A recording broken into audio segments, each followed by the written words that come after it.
Good morning, hearty welcome. എന്ന് പ്രാർത്ഥിക്കാം. സ്വർഗസ്ഥനായ ഞങ്ങളുടെ പിതാവേ, അങ്ങയുടെ നാമം പൂജിതമാകണമേ, അങ്ങയുടെ രാജ്യം വരണമേ, അങ്ങയുടെ തിരുമനസ്സ് സ്വർഗത്തിലെ പോലെ ഭൂമിയിലുമാകണമേ. അന്നു വേണ്ട ആഹാരം ഇന്ന് ഞങ്ങൾക്ക് തരണമേ. ഞങ്ങളുടെ കടക്കാരോട് ഞങ്ങൾ ക്ഷമിച്ചിരിക്കുന്നത് പോയി ഞങ്ങളുടെ കടങ്ങളും പാപങ്ങളും ഞങ്ങളോടും ക്ഷമിക്കണമേ. ഞങ്ങളെ പ്രലോഭനത്തിൽ ഉൾപ്പെടുത്തരുത്, ദുഷ്ടാരൂപിയിൽ ഞങ്ങളെ രക്ഷിക്കണമേ. എന്തുകൊണ്ടെന്നാൽ രാജ്യവും ശക്തിയും മഹത്വം എന്നേക്കും അങ്ങയുടേതാകുന്നു. ആമേൻ. പിതാവിനും പുത്രനും പരിശുദ്ധാത്മാവിനും സ്തുതി, ആദിയിലെ പോലെ ഇപ്പോഴും എപ്പോഴും എന്നേക്കും. ആമേൻ. വഹിക്കാനുള്ള സിംഹാസനമേ, ഞങ്ങൾക്ക് വേണ്ടി അപേക്ഷിക്കണമേ. പ്രിയപ്പെട്ട കുഞ്ഞുങ്ങളെ, last video we have seen that there were three main problems that India faced after independence. The first one, partition, and all the difficulties that were related with partition that we have seen. Second important problem that India faced immediately after independence was integration of princely states.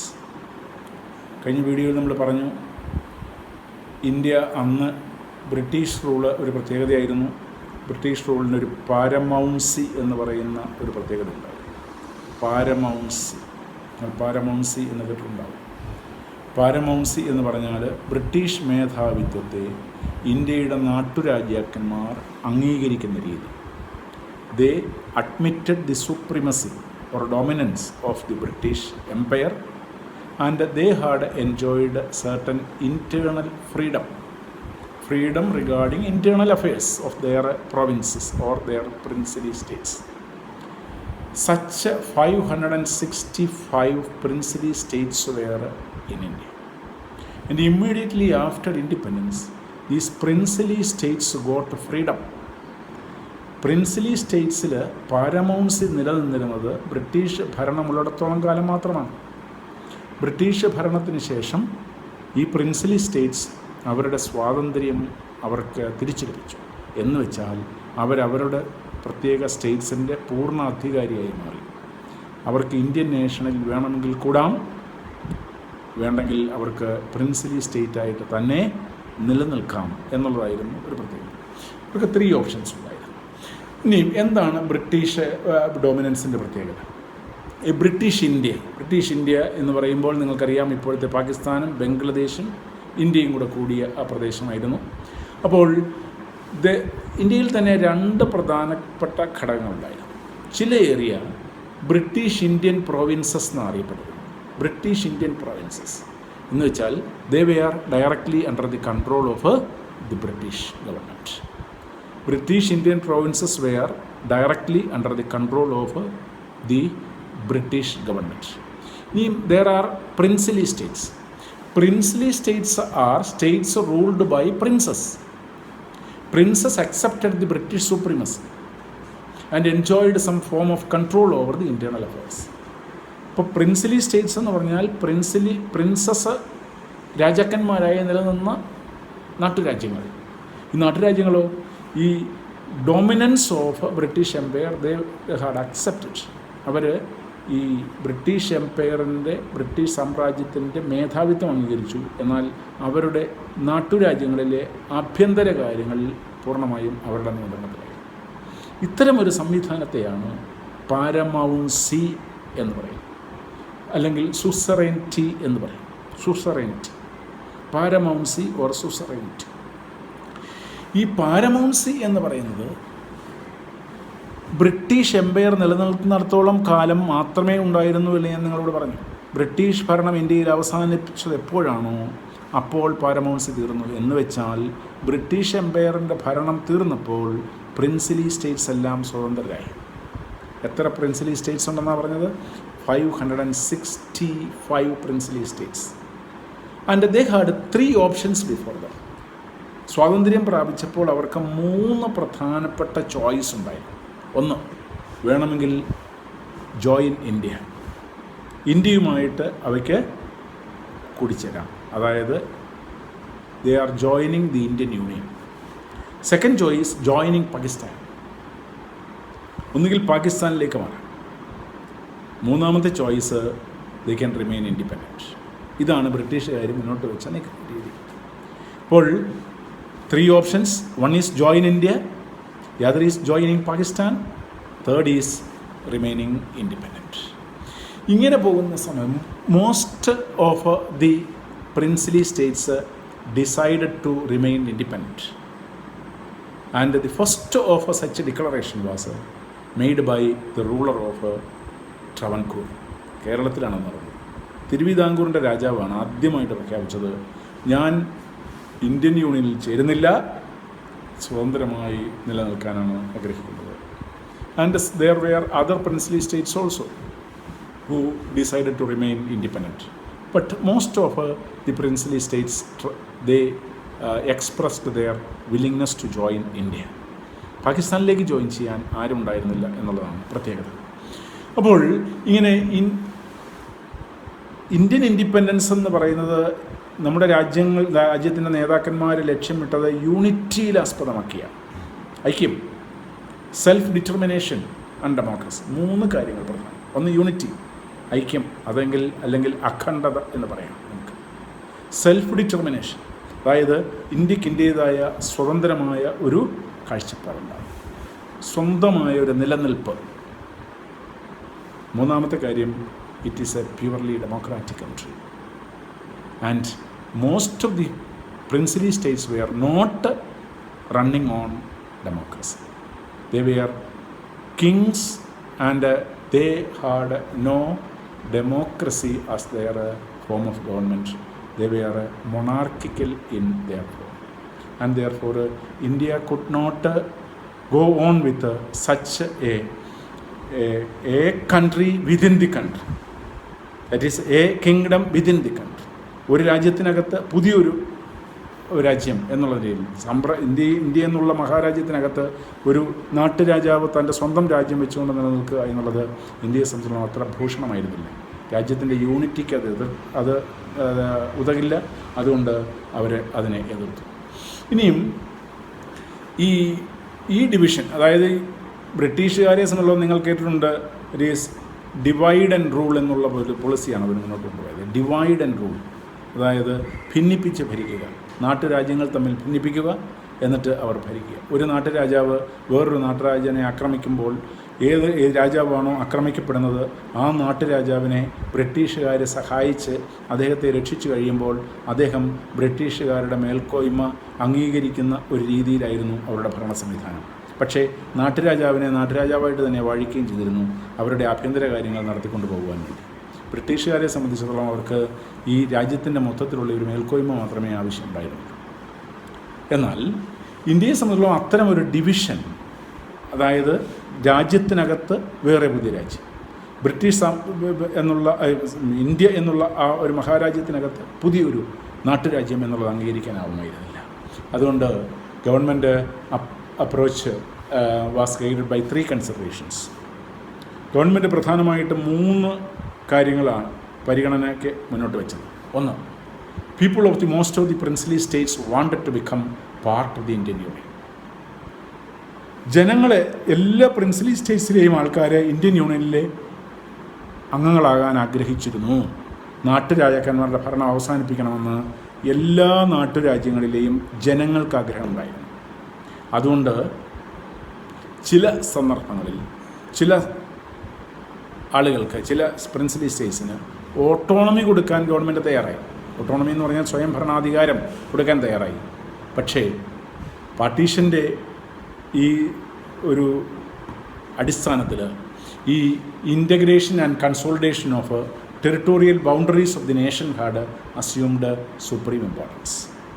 കാരണം എന്താണെന്ന് വെച്ചാൽ പാകിസ്ഥാൻ എന്നുള്ള പുതിയ രാജ്യം ഉണ്ടായപ്പോൾ എവിടം വരെയാണ് Indian union എന്നറിയാൻ അതിൻ്റെ ഒരു ബൗണ്ടറി നിശ്ചയിക്കുക എന്ന് പ്രധാനപ്പെട്ട കാരണമായതിനാൽ അത് ബൗണ്ടറി നിശ്ചയിച്ച് കഴിഞ്ഞില്ലെങ്കിൽ ആ പ്രദേശത്തുള്ള നാട്ടുരാജ്യം പാകിസ്ഥാനോട് കൂറ് പ്രഖ്യാപിച്ച് അങ്ങോട്ട് മാറിയാൽ ഇന്ത്യയുടെ ഭൂപ്രദേശത്തിൻ്റെ അതിർത്തി വീണ്ടും കുറഞ്ഞു പോകും. അതുകൊണ്ട് ഒരു ബൗണ്ടറി നിശ്ചയിക്കണമെന്നുള്ളൊരു പ്രത്യേകത ഇന്ത്യക്കുണ്ടായിരുന്നു. ഇന്ത്യ എന്നുള്ള ആ രാജ്യത്തിന് ഒരു ബൗണ്ടറി നിശ്ചയിക്കണം. അങ്ങനെ വരുമ്പോൾ നാട്ടുരാജ്യങ്ങളെ സ്വതന്ത്രമായിട്ട് വിട്ടാൽ ഈ ബൗണ്ടറി നിർണയം പൂർണ്ണമാകില്ല. കാരണം ചിലപ്പോൾ നാട്ടുരാജ്യങ്ങൾ ഇന്ത്യയുമായിട്ട് എന്തെങ്കിലും അസ്വാരസ്യം ഉണ്ടായാൽ, അഭിപ്രായ വ്യത്യാസം ഉണ്ടായാൽ അവരെന്ത് ചെയ്യും? They will change their willingness to join Pakistan instead of India. അതുകൊണ്ട് ഗവൺമെൻറ് പ്രധാനമായും ഈ ബൗണ്ടറി നിർണയത്തിന് ഇമ്പോർട്ടൻസ് കൊടുത്തു. ഓട്ടോണമി കൊടുക്കുന്നതോടൊപ്പം തന്നെ ഇന്ത്യയുടെ ബൗണ്ടറി നിർണ്ണയിക്കേണ്ടത് അത്യാവശ്യമായി വന്നു. അതുകൊണ്ട് ഏതു നാട്ടുരാജ്യം കൂറ പ്രഖ്യാപിച്ചാലും അവർ ഇന്ത്യൻ യൂണിയനിൽ ജോയിൻ ചെയ്യാനുള്ള എല്ലാ വില്ലിങ്നെസ്സും എഴുതി കൊടുക്കേണ്ടി വന്നു. അവർക്ക് they had to give their willingness in write. ഈ അവസരത്തിൽ സർദാർ പട്ടേൽ, നിങ്ങൾ കേട്ടിട്ടുണ്ടാകും, Sardar Vallabhbhai Patel India's first deputy prime minister ആയിരുന്നു. ഇന്ത്യയുടെ ആദ്യത്തെ deputy prime minister Jawaharlal Nehru ആയിരുന്നു. പട്ടേലായിരുന്നു deputy prime minister. And the home minister, he was the home minister of India. And he negotiated with the rulers of princely states firmly and diplomatically എന്ന് വെച്ചാൽ എന്താ? തന്ത്രജ്ഞതയോടുകൂടി. Diplomacy എന്ന് പറഞ്ഞാൽ തന്ത്രജ്ഞത എന്നാണ്. തന്ത്രജ്ഞതയോടുകൂടി, എന്നാൽ അവയെ വളരെ കർശനമായ രീതിയിൽ ഇന്ത്യൻ യൂണിയനോട് ഈ നാട്ടുരാജ്യങ്ങൾ ചേരണം എന്നുള്ള ഇന്ത്യയുടെ അങ്ങേയറ്റം മുതൽ ഇങ്ങേയറ്റം വരെ സഞ്ചരിച്ച് വല്ലഭായ് പട്ടേൽ എല്ലാ പ്രിൻസിലി സ്റ്റേറ്റ്സുമായിട്ടും ബന്ധപ്പെട്ട് ഇന്ത്യൻ യൂണിയനോട് അവർ കുറവ് പ്രഖ്യാപിക്കുക മാത്രമല്ല, അവരുടെ ആ അധികാരം വിട്ട് ഇന്ത്യൻ യൂണിയൻ അവരുടെ അധികാരം കൈമാറണമെന്നുള്ള നിർബന്ധം. എന്നാൽ അവരെ പിണക്കാതെ, ആ തന്ത്രജ്ഞതയ്ക്ക് പിന്നിൽ പ്രവർത്തിച്ചത് അതാണ്. ഈ നാട്ടുരാജ്യങ്ങൾക്ക് അവരുടെ സ്വത്തെല്ലാം വയ്ക്കാം, പക്ഷേ അതേസമയം എന്തു ചെയ്യണം? ഈ നാട്ടുരാജ്യങ്ങൾ ഒരു പ്രിവി പേഴ്സ് എന്ന് പറയുന്ന ഒരു മാസം അവർക്കൊരു തുക എല്ലാവർക്കും കൊടുക്കുക. അതിന് പ്രിവി പേഴ്സ് എന്നാണ് പറയുന്നത്. പ്രിവി പേഴ്സ് നാട്ടുരാജ്യങ്ങൾക്ക് അവരുടെ അധികാരം ഇന്ത്യൻ യൂണിയന് കൈമാറുന്നത് കൊണ്ട് അവർക്ക് ഇന്ത്യ അല്ലെങ്കിൽ ഇന്ത്യൻ ഗവൺമെൻറ് ഒരു തുക എല്ലാ മാസവും കൊടുക്കും. ആ ഒരു സംവിധാനത്തിന് പ്രിവി പേഴ്സ് എന്ന് പറയുന്നത്. അങ്ങനെ ഇന്ത്യൻ യൂണിയനിലെ മെമ്പേഴ്സ് ആകാൻ വേണ്ടി എല്ലാവരെയും നിർബന്ധിച്ചു. And most rulers were ready to sign instrument of accession or accession എന്നാണ് പറയുന്നത് വിത്ത് ഇന്ത്യ. അങ്ങനെ എല്ലാവരും ഇന്ത്യയുമായിട്ട് 4 നാട്ടുരാജ്യങ്ങൾ മാത്രമേ അതിന് എതിർപ്പ് പ്രകടിപ്പിച്ചിട്ടുള്ളൂ. ഇന്ത്യയുമായിട്ട് അവർ കൂടിച്ചേരാൻ തീരുമാനിച്ചു. നാട്ടുരാജ്യങ്ങൾ 4 ഉണ്ടായിരുന്നത്. 1 ജുനാഗഡ് എന്ന് പറയുന്ന നാട്ടുരാജ്യം, 2 ഹൈദരാബാദ്, 3 കാശ്മീർ ആൻഡ് മണിപ്പൂർ. 4 നാട്ടുരാജ്യങ്ങൾ. ഈ accession was more difficult in these four states, that is princely states were against joining India. One is Junagadh, the other is Hyderabad, third is Kashmir, and fourth is Manipur. ഇതിനു വേണ്ടി എന്ത് ചെയ്യണം? ഈ ഹൈദരാബാദുമായിട്ട് integrate ചെയ്യാൻ വേണ്ടി പ്രധാനമായും ചെയ്തത്, ഈ ഹൈദരാബാദായിരുന്നു. നൈസാം എന്ന് പറയുന്ന ആളാണ് ഹൈദരാബാദിൽ ഭരിച്ചിരുന്നത്. റൂളേഴ്സ് ഓഫ് ഹൈദരാബാദ് ലോകത്തിലെ ഏറ്റവും വലിയ സമ്പന്നനായ മനുഷ്യനായിരുന്നു. He was one of the richest men in the world. Nizam wanted an independent status for Hyderabad. ഇന്ത്യയുമായിട്ട് ജോയിൻ ചെയ്യില്ല. I want to be independent, and he was a Muslim ruler. And Nizam signed a standstill agreement with India in November 1947. പിന്നീട് വളരെയേറെ സമ്മർദ്ദത്തിന് വഴങ്ങി Indian യൂണിയനും നൈസാമുമായിട്ട് ഒരു agreement ഉണ്ടാക്കി. പക്ഷേ people of Hyderabad started agitation against Naisam. People were ready to, or they were willing to join Indian Union, and they agitated against Nizam.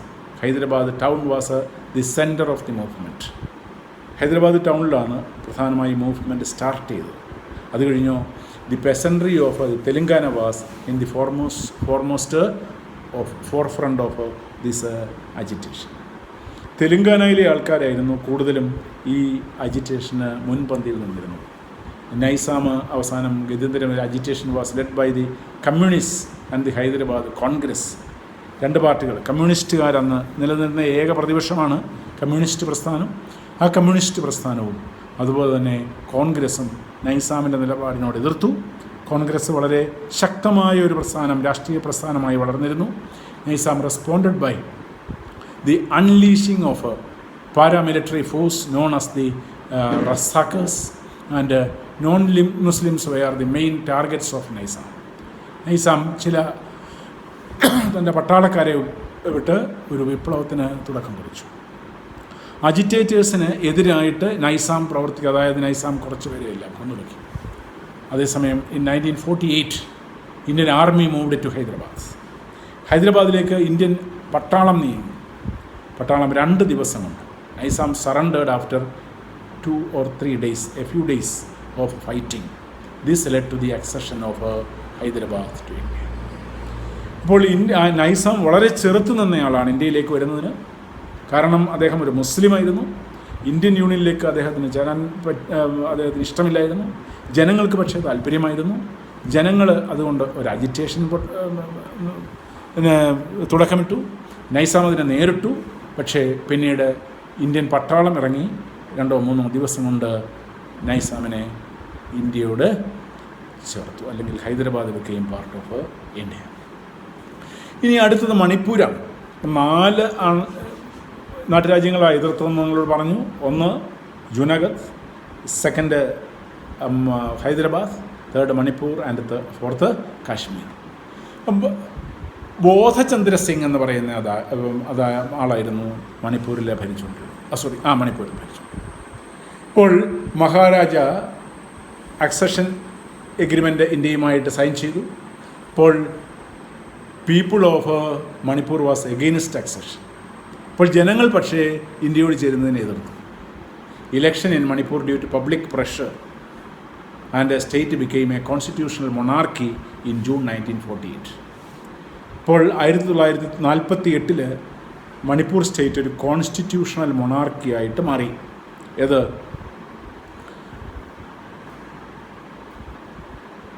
Manipur ഇന്ത്യയിലേക്ക് ചേർക്കാനുള്ള അസഷൻ എഗ്രിമെൻറ്റിൽ ജനങ്ങൾ വയലൻസ് കൊണ്ടുവന്നതിനാൽ കോൺസ്റ്റിറ്റ്യൂഷണൽ മൊണാർക്കിയായിട്ട് 1948 ജൂണിൽ ആയി.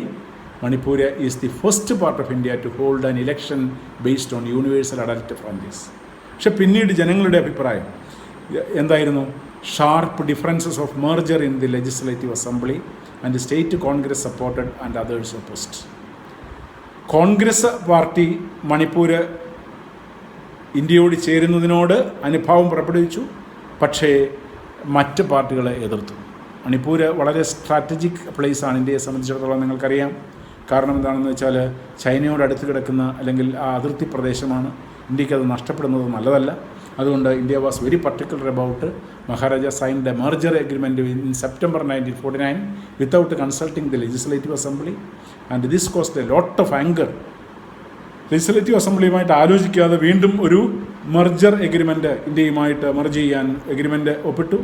പക്ഷേ ഇത് ജനങ്ങളുടെ ഇടയിൽ, പ്രത്യേകിച്ച് ലെജിസ്ലേറ്റീവ് അസംബ്ലിയിൽ ഒരു വലിയ കോളിളക്കം സൃഷ്ടിച്ചു. അത് കാരണം പിന്നീട് മണിപ്പൂരും പിന്നീട് കാലക്രമേണ ഇന്ത്യയുടെ, അതായത് ഈ മണിപ്പൂർ ഈ ഒരു റിസെൻറ്റ്മെൻറ്റ്, അതായത് ഇന്ത്യയുമായിട്ടൊരു എഗ്രിമെൻ്റ് ഉണ്ടാക്കി ഇന്ത്യയോട് ചേർന്നെങ്കിലും ഇന്നും മണിപ്പൂരിൽ ഇടയ്ക്ക് പലപ്പോഴും ലഹളകൾ ഉണ്ടാകാറുണ്ട്. അവർക്ക് സ്വന്തം രാജ്യം വേണമെന്ന്. ഇപ്പോഴും ആ അസ്വസ്ഥത നിലനിൽക്കുന്നുണ്ട് എന്നുള്ളതാണ് സത്യം. ചില അവസരങ്ങളിലൊക്കെ തലപൊക്കും. പിന്നീട് രാജീവ് ഗാന്ധിയുടെ കാലഘട്ടത്തിൽ അതിനെ ഒന്ന് ഒതുക്കിയിട്ടുണ്ട്. എന്നാൽ എപ്പോഴും അത് ഒരു വളരെ ശ്രദ്ധ അർഹിക്കേണ്ട ഒരു സ്ഥലമായിട്ട് ഇന്ത്യൻ യൂണിയന് ഇപ്പോഴും നിലകൊള്ളുന്നു എന്നുള്ളതാണ് മറ്റൊരു വസ്തുത. ഇനിയും മറ്റ് സംസ്ഥാനങ്ങൾ, കാശ്മീറും അതുപോലെ തന്നെ ജുനഗഡും പിന്നീട് ഇന്ത്യയോട് ചേർന്നു. എന്നാൽ കാശ്മീർ ഇന്നും ഒരു ഇഷ്യൂ ആണെന്ന് നിങ്ങൾക്കറിയാം. കാശ്മീർ പാകിസ്ഥാന് ഇപ്പോഴും ആവശ്യപ്പെടുന്ന, പാകിസ്ഥാൻ്റെ ഭാഗമാണെന്ന് അവകാശപ്പെടുന്ന ഒരു പ്രദേശമാണ്. അതുകൊണ്ട് കാശ്മീർ എന്നൊരു ഇഷ്യൂ ആണ്. ഇന്ത്യയും പാകിസ്ഥാനും തമ്മിലുള്ള ഇഷ്യൂവിൻ്റെ ഏറ്റവും പ്രധാനപ്പെട്ട ഇഷ്യൂ എന്ന് പറയുന്ന കാശ്മീർ ഇഷ്യൂ ആണ്.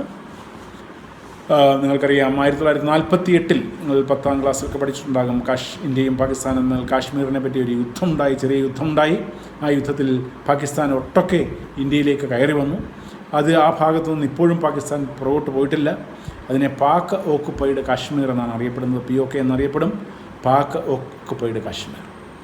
ഇങ്ങനെ ഇന്ത്യയുടെ ഒരു ഇൻ്റഗ്രേഷൻ, ജുനഗഡും പിന്നീട് ഇന്ത്യയുടെ ഭാഗമായി മാറി. കാശ്മീർ ഭാഗമായെങ്കിലും ഇന്നും അതൊരു ഇഷ്യൂ ആയിട്ട് നിലനിൽക്കുന്നു എന്നുള്ളത് ഒരു പ്രത്യേകതയാണ്. അപ്പോൾ ഒന്നാമത്തെ കാര്യം നമ്മൾ പറഞ്ഞു, ഇന്ത്യയുടെ പ്രധാനപ്പെട്ട വെല്ലുവിളികളിൽ ഒന്നാമത്തെ കാര്യം പാർട്ടീഷനായിരുന്നു. പാർട്ടീഷൻ്റെ പ്രധാന ബുദ്ധിമുട്ടുകളെല്ലാം നമ്മൾ മനസ്സിലാക്കി. രണ്ടാമത്തത് ഇൻ്റഗ്രേഷൻ ഓഫ് പ്രിൻസിലി സ്റ്റേറ്റ്സ് ആയിരുന്നു. ആ ഇൻ്റഗ്രേഷൻ ഓഫ് പ്രിൻസിലി സ്റ്റേറ്റ്സിൽ പ്രധാന വെല്ലുവിളികൾ 4 എണ്ണമായിരുന്നു. 4 എണ്ണവും പിന്നീട് ഇന്ത്യയുടെ ഭാഗമായി മാറി. അപ്പോൾ മൂന്നാമത്തെ പ്രധാനപ്പെട്ട issue reorganisation of the States ആണ്. അത് നമുക്ക് അടുത്ത എപ്പിസോഡിൽ പഠിക്കാം. അപ്പോൾ അതിനു മുമ്പ് നിങ്ങളൊരു കാര്യം ചെയ്യണം. നിങ്ങൾ ഈ കേൾക്കുന്നതെല്ലാം 1, 2, 3 പ്രാവശ്യം വീണ്ടും കേട്ടിട്ട് എന്തെങ്കിലും സംശയം ഉണ്ടെങ്കിൽ നിങ്ങൾ ചോദിക്കണം. അതുപോലെ നിങ്ങൾ ഇതിനെപ്പറ്റി ഒരു ചെറിയ നോട്ടുണ്ടാക്കിയിട്ട് എന്താണ് നിങ്ങൾക്ക് മനസ്സിലായത് എന്ന് നിങ്ങൾ ഒരു കുറിപ്പുണ്ടാക്കി, ആ കുറിപ്പ് ഒന്നുകിൽ ഒരു ഫോട്ടോ എടുത്തിട്ട് എനിക്ക് എൻ്റെ വാട്സപ്പ് നമ്പറിലേക്ക് അയച്ചു തരണം. എൻ്റെ വാട്സപ്പ് നമ്പർ നിങ്ങൾക്ക് അറിയാം എന്നാണ് എൻ്റെ പ്രതീക്ഷ. അല്ലെങ്കിൽ ഞാനിപ്പോൾ പറയാം, 9446403385. ഒരിക്കൽ കൂടി പറയാം, 9446403385. ഇല്ലെങ്കിൽ നിങ്ങൾ സെമിനാരിയുമായി ബന്ധപ്പെട്ട് എൻ്റെ നമ്പർ വാങ്ങുക. അതിനുശേഷം നിങ്ങളുടെ ഇതിനെപ്പറ്റിയുള്ള നോട്ട്സ് 2 എപ്പിസോഡ് ഇപ്പോൾ നമ്മൾ കഴിഞ്ഞു. ഇതിൽ ഇനി ഒരു എപ്പിസോഡ് കൂടെ കഴിയുമ്പോഴേക്കും നമുക്ക് മിക്കവാറും ഫസ്റ്റ് ചാപ്റ്റർ തീർക്കാമായിരിക്കണം എന്ന് ഞാൻ പ്രതീക്ഷിക്കുന്നു. അങ്ങനെയാണെങ്കിൽ ആ 3 എപ്പിസോഡും കണ്ടിട്ട് നിങ്ങൾ ഫസ്റ്റ് ചാപ്റ്ററിനെ പറ്റിയുള്ള നിങ്ങളുടെ അഭിപ്രായമല്ല, നിങ്ങൾ എന്ത് മനസ്സിലാക്കി എന്നുള്ളത് ഒന്ന് കുറിച്ച് വയ്ക്കുക. ഒരു നോട്ട് പ്രിപ്പയർ ചെയ്യുക. നോട്ട് പ്രിപ്പയർ ചെയ്തതിൻ്റെ ഒരു സമ്മറി മതി. അത് എനിക്ക് ഒന്ന് അയച്ചു തരിക. പിന്നീട് ഇതിൻ്റെ ഡീറ്റെയിൽസ് നിങ്ങൾക്ക് കോളേജ് തുറക്കുമ്പോൾ പറഞ്ഞു തരുന്നതാണ്. Thank you very much.